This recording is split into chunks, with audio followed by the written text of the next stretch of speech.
Hi, I'm Brian Trenchard-Smith, and this is Trailers from Hell. Ruth Ellis left school at 14 to seek her fortune. At age 28, a single mother of two, she became the last woman in England to be hanged, seen here with the man she killed. A year after her execution, a sanitized version of her story inspired Yield to the Night, starring buxom British sexpot Diana Dawes, directed by J. Lee Thompson too, and released in America as Blonde Sinner, totally concealing the film's theme. In one of life's ironies, Ruth Ellis had an uncredited appearance as a beauty queen in a Diana Dawes vehicle, Lady Godiva Rides Again, 5 years earlier. It took until 1984 for an authentic film to be made about Ruth Ellis, directed by Mike Newell, whose subsequent career includes 4 Weddings and a Funeral and Harry Potter and the Goblet of Fire.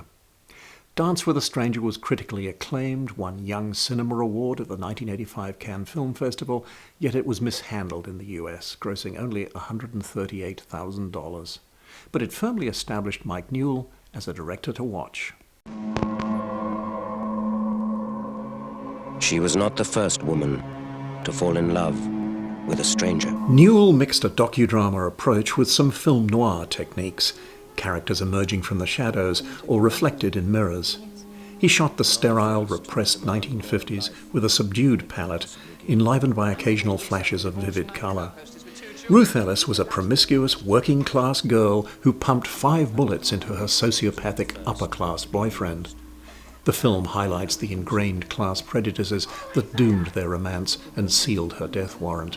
Conservative outrage was certainly a factor in the British government's refusal of clemency. Vital evidence that could have saved her from the gallows presented the night before her execution was ignored. The Home Secretary privately noted, "If she isn't hanged tomorrow, she never will be." In her first big-screen appearance, this was a career-making role for Miranda Richardson. Rupert Everett is perfect as the drunken, faithless, violent David Blakely, whose physical abuse caused Ruth to miscarry 2 weeks before the shooting, triggering her temporary insanity. But in the 1950s, diminished responsibility or post-traumatic stress was not allowed as a murder defense. Britain's senior hangman Albert Pierpoint officiated at her execution, stating she was as brave as the bravest of the men he hanged. Hate everything you did before you met me. American crime writer Raymond Chandler, who was in London at the time, wrote to the Evening Standard, "The medieval savagery of the law disgusts me. It was a crime of passion under considerable provocation. No other country in the world would hang this woman." It took 9 more years for the death penalty to be abolished in the United Kingdom.